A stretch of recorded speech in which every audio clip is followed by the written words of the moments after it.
ಹಾಕೋಬೇಕು, ಏನೋ ಒಂದು ಹಾಕೊಂಡು ಮಲಗುತ್ತಾನೆ. ಇಲ್ಲ, ಶುದ್ಧವಾಗಿರಬೇಕು, ಸೌಂದರ್ಯವಾಗಿರಬೇಕು. ಸೌಂದರ್ಯ ಅಂತಂದ್ರೆ ನೋಡೋದಿಕ್ಕೆ ಚೆನ್ನಾಗಿರುವುದು, ಸುಂದರ, ಚೆನ್ನಾಗಿರ್ಬೇಕು. ಸೌಗಂಧ್ಯ, ಸುವಾಸಿತವಾದ ವಾಸನೆ ಆ ಹಾಸಿಗೆನಲ್ಲಿ ಇರಬೇಕು. ಮೃದು, ಮೆತ್ತಗೆ ಇರಬೇಕು ಮೆಮೊರಿ ಫೋನ್. ಶ್ವೇತ, ಬೆಳ್ಳಗಿರಬೇಕು ಹಾಸಿಗೆ.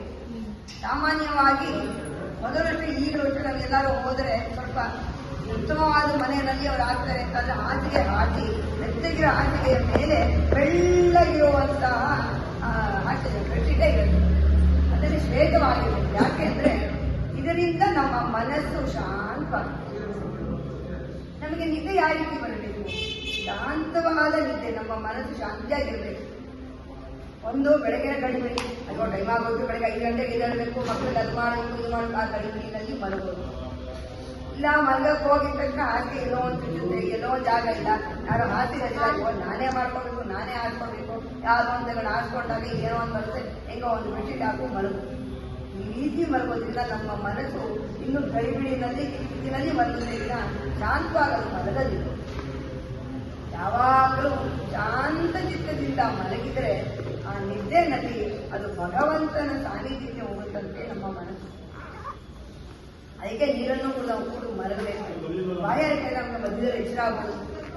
ಕೆಲವರು ಹೇಳ್ತಾರೆ ನೀರು ಕುಡಿದ ಮಲಗಿದ್ರೆ ಆತ್ಮ ಇಲ್ಲೆಲ್ಲ ಓಡಾಡುತ್ತೆ, ಯಾವುದೇ ನೀರು ಕುಡಿಯುತ್ತೆ. ಅದು ಹೆದರಿಕೆಗೆ ಹೇಳುವಂತ ಮಾತು. ಎಲ್ಲ ರೀತಿಯಲ್ಲಿ ಶಾಂತತೆ ನಮ್ಮ ಮನಸ್ಸಿನಲ್ಲಿ ಇರುತ್ತೆ. ಆ ರೀತಿ ಮಲಗಿದಾಗ ಅವನ ಸ್ಮರಣೆ ನಮ್ಮಲ್ಲಿ ಬರುತ್ತೆ. ಏನ್ ಹೇಳ್ಬಿಟ್ಟು ಮಲಗ್ತೀವಿ? ಮೊದಲನೇದು ರಾಮಸ್ಕಂದಂ ಹನುಮಂತಂ ವೈನತೇಯಂ ಬೋಧನಂ ಶಯನೇ ಯಸ್ಮರೇ ನಿತ್ಯಂ ಸುಸ್ವಪ್ನಂ ಸತ್ಯ ನಶ್ಯತಿ. ನಮ್ಮ ಹತ್ರ ಬರೋದಲ್ಲ, ರಾಮ, ಸ್ಕಂದ, ಹನುಮಂತ, ಗರುಡ ಇವನ್ನೆಲ್ಲ ನಾವು ಸ್ಮರಣೆ ಮಾಡಿ ಮಲ್ಕೊಂಡ್ರೆ ಕೆಟ್ಟ ಸ್ವಪ್ನಗಳು ಅನ್ನೋದು ಅಲ್ಲೇ ನಾಶ ಆಗೋಗುತ್ತೆ. ಸರ್, ಸ್ಮರಣೆಯಲ್ಲೇ ನಾಶ ಆಗೋಗುತ್ತೆ. ನಮ್ಮ ಹತ್ರ ಬರಲ್ಲ ಅನ್ನೋದಲ್ಲ, ನಾಶನೇ ಆಗೋಗುತ್ತೆ. ಅದಾದ್ಮೇಲೆ ಹೇಗೆ ಯಾರನ್ನ ನೆನೆಸ್ಕೊಂಡು ಮಲ್ಕೋಬೇಕು? ವೃಷಕಾಳ್ವಾರು ಹೇಳಿದ್ದಾರೆ, ಕ್ಷೀರಸಾಗರ ತರಂಗ ಶಿಖರ ಸಾರು ಸಾರುತ್ತಿನ ಚಾರುಮೂರ್ತಯೇ ಭೋಗಿ ಭೋಗ ಶಯನೀಯ ಶಾಯಿನೇ ಮಾಧವಾಯ ಮಧುವಿದ್ವಸೆ ನಮಃ. ಏಷ ನಾರಾಯಣ ಶ್ರೀರಾಮನಿ ಚೇತನ ನಾಗ ಪರ್ಯಂತ ವಿಸೃಜ್ಯ ಜಾಗತಾಂ ಮಧುರಾಪುರಿ. ಅಂದ್ರೆ ಅವನು ಆ ಪರಮಪದದಲ್ಲಿ ಕ್ಷೀರಾಬ್ದಿನಾಥ ಹೇಗೆ ಅವನು ಮಲಗಿದ್ದಾನೆ ಅನ್ನೋದನ್ನ ನಾವು ನೆನೆದುಕೊಂಡು ಸ್ಮರಣೆ ಮಾಡಿಕೊಂಡು ಆ ನಾಗಶಯನ ಮೇಲೆ ಮಲಗಿದ್ದಾನೆ, ಯೋಗ ನಿದ್ರೆನಲ್ಲಿ ಮಲಗಿದ್ದಾನೆ. ನಮ್ಮದೇ ಭಕ್ತರ ಸ್ಮರಣೆಯಲ್ಲಿ ಯಾರಿಗೆ ಮಾಡಬೇಕು, ಯಾವ ಚೇತನವನ್ನು ಉದ್ಧರಿಸಬೇಕು ಅನ್ನೋ ಯೋಚನೆಯಲ್ಲೇ ಅವನು ಮಲಗಿದ್ದಾನೆ. ಪಕ್ಕದಲ್ಲಿ ಲಕ್ಷ್ಮೀ ಇದ್ದಾರೆ. ಲಕ್ಷ್ಮೀ ನಿದ್ದೆ ಅವನ ಸ್ಮರಣೆಯಿಂದ ನಾವು ಮಾಡಬೇಕು. ಈಗ ಎಲ್ಲೇ ಹೋಗಿ ನಾವು ಭಗವಂತನ ಕ್ಷೀರಾಬ್ದಿನಾಥನನ್ನ ನೋಡಬೇಕು ಅಂದ್ರೆ ಕೈಂಕರ್ಯ ವಿಧಿಯಾಗಿ ಲಕ್ಷ್ಮೀ ಇದ್ದೇ ಇರ್ತಾರೆ ಅವನ ಕಾಲಕ್ಕ. ಅವನಿಂದನೇ ಅವನು ನೋಡ್ಬೇಕು ನಾವು. ಆ ರೀತಿಯಾಗಿ ಸ್ಮರಣೆ ಮಾಡಿ ಮಲಗಿದ್ರೆ ನಮಗೆ ಒಳ್ಳೆಯ ನಿದ್ದೆ ಬರುತ್ತೆ. ಆ ನಿದ್ದೆ ನಂತರ ನಾವು ಬೆಳಗ್ಗೆ ಎದ್ದೇಳಬೇಕಾದ್ರೆ ಅವನ ನಾಮ ಸ್ಮರಣೆಗೆ ಒಳ್ಳೆ ಮನಸ್ಸಿಂದ ಎದ್ದೇಳ್ತೀವಿ. ದಿನ ಪೂರ್ತಿ ಒಳ್ಳೆಯದಾಗುತ್ತೆ. ಇದೇ ಆವೃತ್ತಿನಲ್ಲಿದ್ದರೆ ನಮಗೆ ಜೀವನ ಪೂರ್ತಿ ಚೆನ್ನಾಗಿರುತ್ತೆ. ಆ ರೀತಿಯಾಗಿ 5 ಲಕ್ಷಣಗಳ ಹಾಸಿಗೆ ಮೇಲೆ ಮಲಗಬೇಕು. ಆ ರೀತಿಯ ಲಕ್ಷಣಗಳುಳ್ಳ ಹಾಸಿಗೆ ಮೇಲೆ ಭಗವಂತ ಇಲ್ಲಿ ಮಲಗಿದ್ದಾನೆ. ಪಂಚಶೈನத்தின் ಮೇಲೇರಿ ಭಗವಂತ ಮಲಗಿದ್ದಾನಲ್ಲಿ. கொத்தலர் பூங்குழல் நப்பின்னை கொங்கை மேல். ನಪ್ಪಿನ್ನೈ ಕೊಂಗೆ ಮೇಲ್ ಬರಲಿಂದ ಆಗ್ತಾನೆ. ಕೊಂಗೈಯಿಂದ ವಕ್ಷಸ್ಥಳ, ಇಲ್ಲಾದೇವಿಯ ವಕ್ಷಸ್ಥಳದ ಮೇಲೆ ಅವನು ಮಲಗಿದ್ದಾನೆ. ಈ ವಕ್ಷಸ್ಥಳದಲ್ಲಿ ಲಕ್ಷ್ಮಿಯನ್ನು ಹೊಂದಿರುವಂತಹ ಭಗವಂತ ಇಲ್ಲಾದೇವಿಯ ವಕ್ಷಸ್ಥಳದ ಮೇಲೆ ಮಲಗಿದ್ದಾನೆ. ಆ ವಕ್ಷಸ್ಥಳ ಏನು ಅಂತ ಅಂದ್ರೆ ಜ್ಞಾನ ಭಕ್ತಿ. ಆ ಜ್ಞಾನ ಭಕ್ತಿಯನ್ನ ತನ್ನ ತನಗಳ ಮೂಲಕ ನಮಗೆ ಆ ಹಾಲಿನ ಮೂಲಕ ನಮಗೆ ಕೊಡ್ತಾನೆ ಭಗವಂತ ಲಕ್ಷ್ಮಿ. ಅದಕ್ಕೆ ಯಾವಾಗಲೂ ಅವಳ ತನವನ್ನ ಹೇಳ್ತಾ ಇರ್ತಾರೆ, ಭಕ್ತಿ ಜ್ಞಾನ ಉಳ್ಳಂತಹ ಅವಳ ತನ. ಅದರ ಮೇಲೆ ಭಗವಂತ ಅಲ್ಲಿ ಮಲಗಿದ್ದಾನೆ. ಅವಳು ಹೇಗಿದ್ದಾಳೆ? ಅಲ್ಲಿ ಕೂತಿರುವಂತ ಲಕ್ಷ್ಮಿ ಹೇಗಿದ್ದಾಳೆ ಅವಳು ಅಂದ್ರೆ ಕೊತ್ತಲರ್ ಹೂವುಗಳಲ್ಲಿ ಗೊಂಚು ಗೊಂಚಾದ ಹೂವುಗಳನ್ನ ತನ್ನ ಸುಗಂಧಯುತವಾದ ಕೇಶಕ್ಕೆ ಅಲಂಕಾರವನ್ನ ಮಾಡ್ಕೊಂಡಿದ್ದಾಳೆ. ಕೊತ್ತಲರ್ ಹೂವುಗಳಲ್ಲಿ ನಪ್ಪಿನ್ನೈ ಕೈ ಮೇಲೆ. ಇಲ್ಲಿ ಯಾಕೆ ಗೊಂಚಾದ ಹೂ ಹೇಳಿದ್ರು? ನಾವು ನೋಡ್ಕೋತೀವಿ ಉದ್ದವು, ಅದನ್ನ ಯಾಕೆ ಹೇಳಿಲ್ಲ ಅಂತ ಅಂದ್ರೆ ಇಲ್ಲಿ ಒಂದು ದ್ಯೋತಕ ಏನಕ್ಕೆ ಅಂತ ಅಂದ್ರೆ ದಾರದಿಂದ ಕಟ್ಟಿರುವಂತಹ ಗೊಂಚಲು ಗೊಂಚಲಾದ ಹೂವು. ಅದು ಯಾವುದಕ್ಕೆ ದ್ಯೋತಕ ಅಂದ್ರೆ, ಒಬ್ಬ ಒಳ್ಳೆಯ ಉತ್ತಮನಾದ ಶ್ರೀ ವೈಷ್ಣವನಿದ್ದರೆ, ಮಗನಿದ್ದರೆ, ಉತ್ತಮವಾದ ಮಗಳಿದ್ದರೆ, ಯಾರೇ ಆಗಲಿ ಅವರ ಇಡೀ ಕುಲವೇ ಉದ್ಧಾರವಾಗುತ್ತಂತೆ. ಇದೇ ಮಗಳಾದ 2 ಕುಲಗಳು ಉದ್ಧಾರವಾಗುತ್ತೆ. ಅಷ್ಟೂ ಅವಳ ಕುಲದ ಜನಗಳೆಲ್ಲ ಪ್ರಪನ್ನರೆಲ್ಲರನ್ನ ಸೇರಿಸಿ ಹೂವಾಗಿ ಮಾಡಿ ನಿನ್ನೆ ಹೇಗೆ ಚೆಂಡಾಗಿ ಕೈಯಲ್ಲಿ ಹಿಡಿದಿದ್ಲೋ ತಾಯಿ, ಅದನ್ನ ಕೊತ್ತಲಾಗಿ ಹೂವುಗಳಲ್ಲಿ ಗೊಂಚಲಾದ ಹೂವನ್ನ ಮಾಡಿ ತನ್ನ ತಲೆಯಲ್ಲಿ ಮುರಿದು ಅವಳ ಮೇಲೆ ಭಗವಂತ ಮಲಗಿದ್ದಾನೆ. ಅಲ್ಲೂ ಪುರುಷಾಕಾರ ಭಾವನ ಇಟ್ಕೊಳ್ತಾ ಇದ್ದಾನೆ. ಕೊತ್ತಲ ಹೂವುಗಳಲ್ಲಿ ಅಪ್ಪಿನ ಇಟ್ಕೊಂಡೇ ವಹಿಸಿ ಕಿಡಂದ ಪರಮಾತ್ಮ. ಆ ಒಂದೇ ಒಂದು ಸಾಲನ್ನ ಲಕ್ಷ್ಮೀ ದೇವಿ ಯಾವ ರೀತಿಯಾಗಿ ಸುಲಭವಾಗಿ ನಮಗೋಸ್ಕರ ಅವಳು ಭಗವಂತನಲ್ಲಿದ್ದಾಳವಳು. ಆ ರೀತಿಯಾದಂತಹ ಕೊತ್ತಲ ಹೂವುಗಳಲ್ಲಿ ಅಪ್ಪಿನ ಇಟ್ಕೊಂಡೇ ವೈತ್ ಕಿಡಂದ ಪರಮಾತ್ಮ. ಆ ರೀತಿ ಅವಳ ಮೇಲೆ ಮಲಗಿರುವಂತಹ ವೈತ್ ಕಿಡಂದ ಮಲಗಿರುವಂತಹ ಮಲರ್ ಮಾರ್ಬ ವಾಯ್ತಿರುವಾಯ್. ಮಲರ್ ಮಾರ್ಬ ಯಾರು? ಮಾರ್ಬ ಅಂದ್ರೆ ವಕ್ಷಸ್ಥಳದ ಮಲರ್ ಅಂದ್ರೆ ಯಾರು? ಲಕ್ಷ್ಮಿ. ಪದ್ಮದ ಮೇಲೆ ಇರುವಂತವಳು ಮಲರ್ ಮಂಗೈ ಅಂತ ಹೇಳ್ತಾರೆ. ಪದ್ಮಾವತಿ ಪದ್ಮದ ಮೇಲೆ ಇರುವವಳು ಮಲರ್ ಅಂದ್ರೆ ಹೂ. ಮಲರ್ ಮಾರ್ಬ ಶ್ರೀದೇವಿಯನ್ನ ವಕ್ಷಸ್ಥಳದಲ್ಲಿ ಇಟ್ಟುಕೊಂಡಿರುವವನು ನೀಳಾದೇವಿಯ ವಕ್ಷಸ್ಥಳದ ಮೇಲೆ ಪವಡಿಸಿರುವಂತಹ ನಪ್ಪಿನೈ ಕೈ ಮೇಲೆ ವೈದ್ಯ ಕಿಡಂದ ಮಲರ್ ಮಾರ್ಬ ವಾಯ್ತಿರವಾಯ್. ವಾಯ್ತಿರವಾಯ್ನ ಬಾಯ್ಬಿಟ್ಟು ಮಾತಾಡುದು. ಈ ಬೋಧನೆಯನ್ನ ಮಾಡ್ತಾ ಇದ್ದಾರೆ. ಹೆಂಗೆ ಪರಾಶರ ಭಟ್ರು ಹೇಳಿದ್ರು, ಶ್ರುತಿ ಭಜನಿಗಳ ಬರಾಧ ಅದರಲ್ಲಿ ಶ್ರುತಿಗಳೆಲ್ಲ ಹೇಳಿರುವಂತಹ ರೀತಿಗಳನ್ನ ಸೂಕ್ತಿಗಳನ್ನ ಅವನಿಗೆ ಬೋಧನೆಯನ್ನ ಮಾಡ್ತಾ ಇದ್ದಾರೆ. ಮಲರ್ ಮಾರ್ಬ ವಾಯ್ತಿರವಾಯ್ ಯಾವ ಬೋಧನೆಯನ್ನ ಮಾಡಿದ್ರು? ಇದನ್ನ ಅವತ್ತಿಂದಲೂ ನಾನು ಹೇಳ್ತಾ ಇದ್ದೀನಿ. ಬೋಧನೆ ಯಾವುದು? 3 ಅವನು ನಮಗೆ ಕೊಟ್ಟಿದ್ದಾನೆ. 3 ಉಪಾಯಗಳನ್ನು ಸುಲಭವಾಗಿ 3 ಚರ್ಮ ಶ್ಲೋಕದ ರೀತಿಯಲ್ಲಿ ಕೊಟ್ಟಿದ್ದಾನೆ. ವಿಭೀಷಣ ಶರಣಾಗತಿನಲ್ಲಿ ರಾಮನಾಗಿ, ಗೀತಾಚಾರ್ಯನಾಗಿ ಕೃಷ್ಣನಾಗಿ, ವರಾಹಪುರಾಣದಲ್ಲಿ ವರಹನಾಗಿ ಈ ಲಕ್ಷ್ಮಿಗೆ ಕೊಟ್ಟಿದ್ದಾನೆ ವಾಗ್ದಾನವನ್ನ. ನನ್ನ ಮಕ್ಕಳನ್ನ ನಿನ್ನ ಮಕ್ಕಳನ್ನ ನಾನು ನೋಡ್ಕೋತೀನಿ ಅಂತ ವಾಗ್ದಾನವನ್ನ ತಾಯಿ ಕೊಟ್ಟಿದ್ದಾನೆ. ಅದಕ್ಕೆ ಅವಳು ಪುಸ್ತಕಾರತ್ವ. ನಿನ್ನ ಮಕ್ಕಳು ಕೇಳಿದ್ದಾರೆ, ಅವ್ರು ಕೇಳಿದ್ರೆ ನನ್ನ ಮಕ್ಕಳು ಮಕ್ಕಳದೇ ಸರ್ವಭೂತಾನ ಅಂತ ಅವ್ರು ಕೇಳಿದ್ರು. ಇಲ್ಲಿರುವಂತ ನಿನ್ನ ಮಕ್ಕಳು ಕೇಳಿಲ್ಲ ಅವಳು. ಮಕ್ಕಳದೇ ಸರ್ವಭೂತಾನ, ನನ್ನ ಮಕ್ಕಳಿಗೆಲ್ಲ ನೀನು ಹೇಗೆ ನೋಡ್ಕೋತೀಯ ಅಂತ ಕೇಳಿದ್ರು. ನಿನ್ನ ಮಕ್ಕಳಿಗೆ ಅಂತೇಳಿ ವಾಗ್ದಾನವನ್ನ ಕೊಟ್ಟಿದ್ದು. ಅದನ್ನ ಇಲ್ಲಿ ಮತ್ತೆ ಅವಳಿಗೆ ವಾಯಿಸಿದ ವಾಯಿ, ನೀನು ಇದನ್ನೆಲ್ಲ ಹೇಳಿದ್ಯಲ್ಲ, ಮತ್ತೆ ಬಾಯಿಗಳು ನೀನು ಯಾಕೆ ಪುಷ್ಪೋದಿಲ್ಲ ಅಂತ ಹೇಳಿ ಬೋಧನಾ ವೃತ್ತಿಯಲ್ಲಿ ಹೇಳಿದವನಿಗೆ ಮತ್ತೆ ಬೋಧನೆಯನ್ನ ಮಾಡ್ತಾ ಇದ್ದಾರೆ. ಈ ರೀತಿಯಾಗಿ ನೀವೆಲ್ಲ ಹೇಳಿದ್ಯಲ್ಲ, ನನ್ನ ಮಕ್ಕಳೆಲ್ಲ ಬಂದಿದ್ದಾರೆ ಎಂದು ನೋಡುವ ರೀತಿ ಇಲ್ಲಿ ಹೇಳ್ತಾ ಇದ್ದಾರೆ ಅಂತ ಬೋಧನೆ ಹೇಳ್ತಾ ಇದ್ದಾರೆ. ಮಲರ್ ಮಾರ್ಗ ವಾಯಿ ಮೈತಡಂಗಣಿನಾಯ್. ಮತ್ತೆ ಈ ಸಾಲು ನೀಳಾದೇವಿ ಮೈತಡಂಗಣಿನಾಯ್, ಕಣ್ಣಿಗೆ ಕಾಡಿಗೆಯನ್ನು ಹಚ್ಚಿಕೊಂಡಿರುವವಳು ಹೇಳ್ತಾ ಇದ್ದಾರೆ. ಕಣ್ಣಿಗೆ ಕಾಡಿಗೆಯನ್ನು ಹಚ್ಕೊಳ್ಳೋದು ಅಂದ್ರೇನು? ಮುಖದ ಸೌಂದರ್ಯ ಇಮ್ಮಡಿಯಾಗುತ್ತೆ. ಕಾಡಿಗೆ ಹಚ್ಕೊಂಡ್ರೆ ಹೇಗಿರುತ್ತೆ ಸೌಂದರ್ಯ? ಹಚ್ಕೊಳ್ಳದೆ ಹೇಗಿರುತ್ತೆ? ಈ ಕಾಲಕ್ಕೂ ಗೊತ್ತಿದೆ. ಕಣ್ಣಿಗೆ ಕಾಡಿಗೆಯನ್ನು ಹಚ್ಚಿದ ತಕ್ಷಣ ಸೌಂದರ್ಯ ದ್ವಿಗುಣಗೊಳ್ಳುತ್ತೆ. ಇಲ್ಲಿ ಮೊದಲೇ ತಾಯಿ ಸೌಂದರ್ಯವಾಗಿದ್ದಾಳೆ. ಆದರೆ ಅವಳಿಗೆ ಇಲ್ಲಿ ಮೈಕಳಂಗಣ್ಣಿನ ಯಾಕೆ ಹೇಳಿದ್ರು? ಅವಳ ಮೈ ಯಾವುದು? ಮೈ ಅಂತ ಅಂದ್ರೆ ಕಾಡಿಗೆ. ಕಾಡಿಗೆ ಯಾವುದು?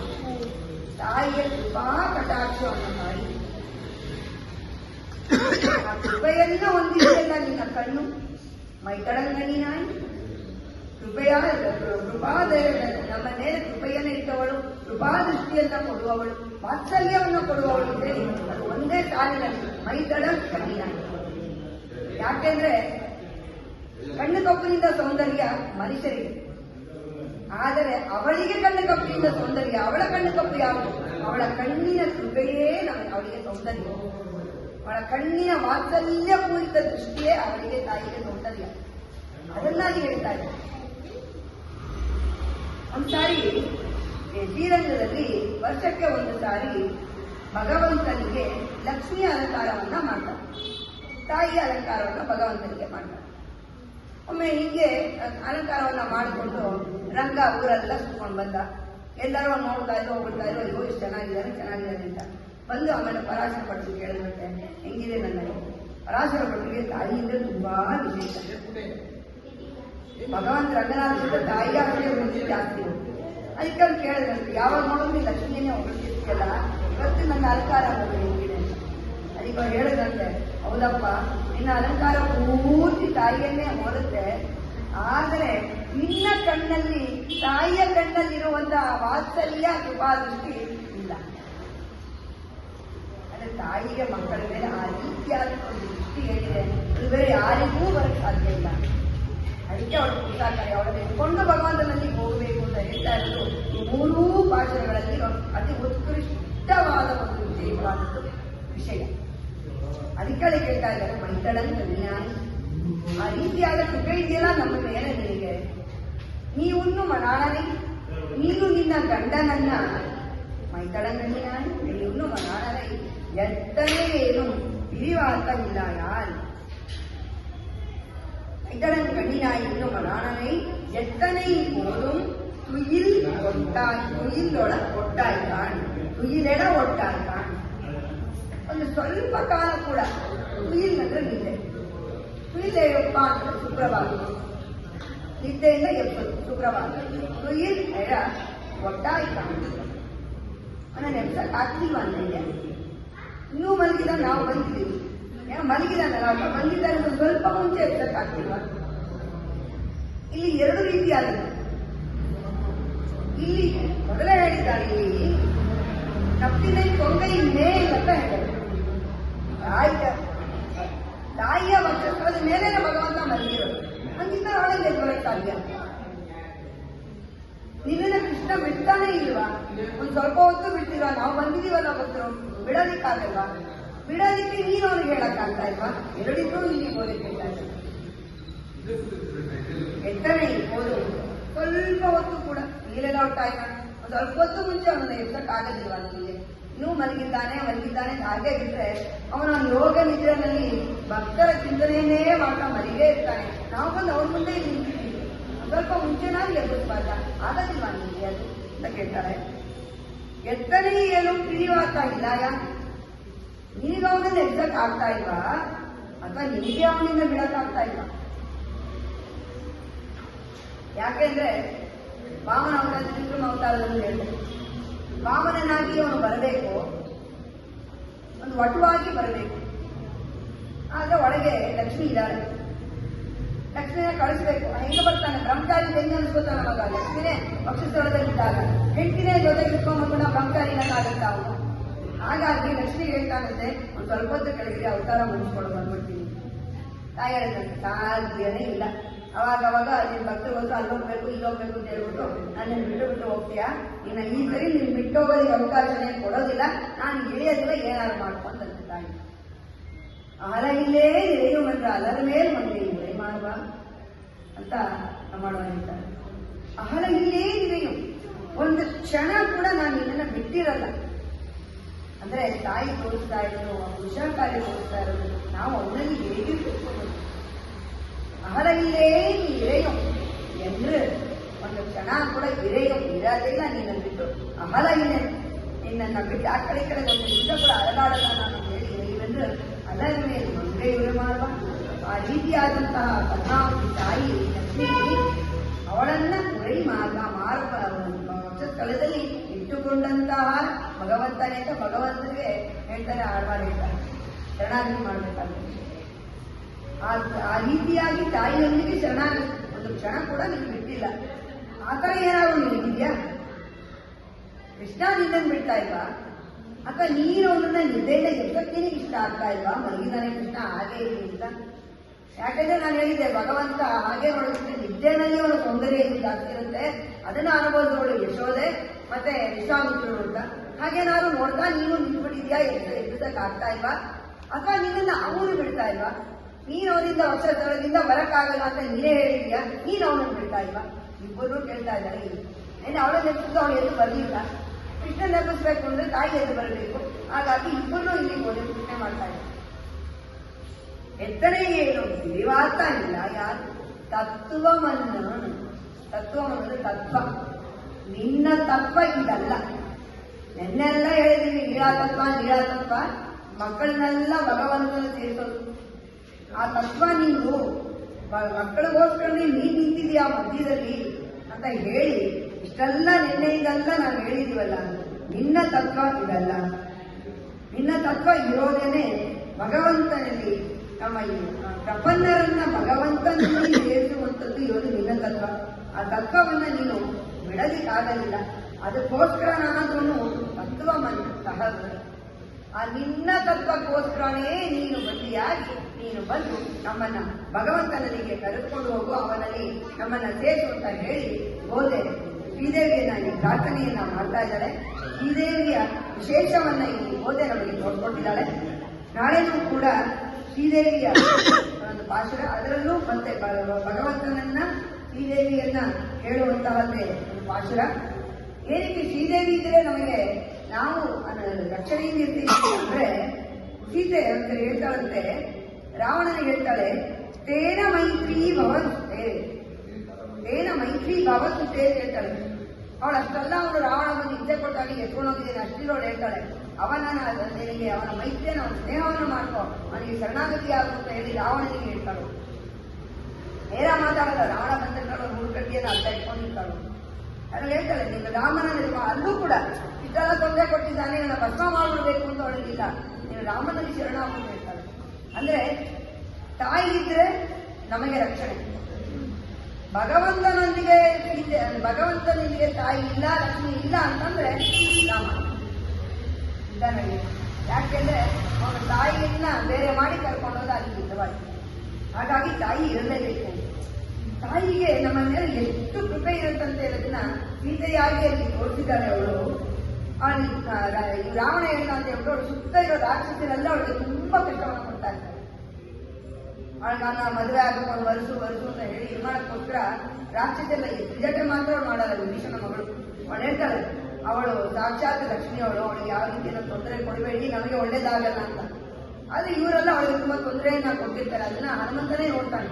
ಅವ್ರನ್ನೆಲ್ಲ ಮುಗಿಸ್ಬಿಡ್ಬೇಕು ಅಂತ ತೀರ್ಮಾನ ಮಾಡ್ತಾನೆ ಹನುಮಂತ. ಅವನ ಅಷ್ಟೊಂದು ಕೋಪ ಬರುತ್ತೆ, ಸೀತೆಗೆ ಆ ರೀತಿ ತೊಂದರೆ ಕೊಡ್ತಾ ಇರೋದು ನೋಡಿ. ನಂತರ ರಾವಣದೇ ಆದ್ಮೇಲೆ ಹೇಳಿದಾಗ ಅವಳೆಲ್ಲ ಇದು ಮಾಡಬೇಕು, ಶಿಕ್ಷೆ ಕೊಡಬೇಕು ಅಂತಂದಾಗ ಅವಳು ಹೇಳ್ತಾಳಂತೆ, ನಾ ಕಷ್ಟಿನ ಅಪರಾಧದಲ್ಲಿ ಯಾರು ಅಪರಾಧವನ್ನ ಮಾಡಲ್ಲ, ಅದು ತಾಯಿಯ ಗುಣ. ನಮಗೆ ಯಾರು ಒಂದು ತೊಂದರೆ ಕೊಟ್ಟು ಅವ್ರಿಗೆ ತೊಂದರೆ ಆಗತಕ್ಕ ಬಿಡೋದಿಲ್ಲ. ನಮ್ಮ ಕೈಲಿ ಆಗದೆ ಇದ್ದು ಬೇರೆಯವ್ರಿಗೆ ಅಲ್ಲಿ ತೊಂದರೆ ಆದರೆ ಸರಿಯಾಗೈತೆ, ನಾನು ತೊಂದರೆ ಮಾಡೋದು ಅವ್ರು ಸರಿಯಾಗತ್ತೆ. ಆ ರೀತಿಯಾದ ನಮ್ಮ ಮನಸ್ಥಿತಿ. ಆದ್ರೆ ತಾಯಿ ಹಾಗೆ ಅದಕ್ಕೆ ಹೇಳಿದ್ರು, ಮೈಕಳಂತನಿ ನಾಯಿ ಯಾವ ರೀತಿ ಕೃಪೆ ಅವಳ ಕಣ್ಣಲ್ಲಿ ಇದೆ ಅಂತ ಅಂದ್ರೆ ಅದು ತುಂಬಾ ವಿಶೇಷವಾದಂತಹ ಕೃಪೆ, ಅದು ನಮಗೆ ಬರಬೇಕು. ರಾಕ್ಷಸರಿಗೆ ಹೇಳ್ತಾರಂತೆ, ಅವ್ರು ಏನ್ ಮಾಡಿದ್ರು, ಅವ್ರೇನು ತೊಂದರೆ ಮಾಡಿದ್ರು, ಅದು ನನಗೋಸ್ಕರ ಮಾಡಿದ್ರ, ನನಗೆ ಕೊಡಬೇಕು ತೊಂದರೆ ಮಾಡಲಿಲ್ಲ. ಅವರು ಅವರ ರಾವಣನ, ಅವನ ಯಜಮಾನನ ಅಪ್ಪಣೆಯನ್ನ ಪಾಲಿಸಿದ್ರು ಅವರು. ಅದು ಅವರ ಕರ್ತವ್ಯ.